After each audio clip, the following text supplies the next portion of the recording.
here at Old Lady Bird. What do you guys think? Just a couple of little options I'm going to bring out here, but I already tied off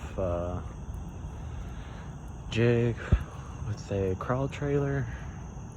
Got a chatterbait, and we got a Elastoworm Texas rig.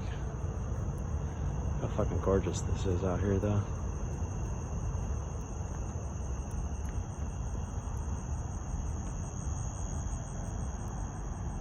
Just miles of fucking glass and light shoreline.